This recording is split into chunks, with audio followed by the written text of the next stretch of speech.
Freedom by 40. Yeah. When I hear freedom by 40, I think of something that us Miami Heat fans say. We say Heat in 5. And that means no matter who we are playing in the playoffs, we are taking Heat in 5, period. But I heard your coach say in the documentary that freedom by 40 doesn't necessarily mean that freedom is going to win every game by 40. It's more of a mindset, a mentality. So I want to ask you and start there. What does freedom by 40 mean to you? Freedom by 40 means to me, it's like a culture.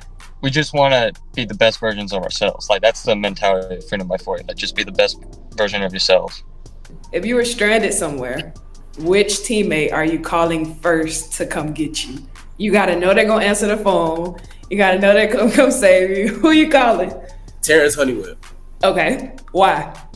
Because, actually, no. You say you got to answer the phone? Yeah. Oh.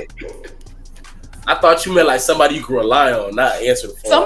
Well, answering the phone is unreliable. I mean, as long as he answers the phone, then I can rely on him. But that's the problem. I lost on the last second buzzer beater. You remember that game? Yeah. Okay. So after that game, I'm typing on my laptop, taking notes, and someone walks up to me and says, "Who has impressed you so far?" And I was just like, I know DeMatha won, but there was this guy, number 11, for Spalding. He was really good. I thought he was the player of the game. And the guy was like, "That's Malik Washington. He's one of the best quarterbacks in the area." I'm like, quarterback? Yeah. How do you do like this? Like, how do you stay locked in and committed to both sports at a time where the stakes are really high? Just being a competitor. I don't want to lose at anything I do. You got your first offer way back in 6th grade. Mm-hmm. I know a lot of people were just starting to even play organized basketball in 6th grade. Yeah. But you're like, you had already started to see your work pay off. What is it like getting an offer in 6th grade?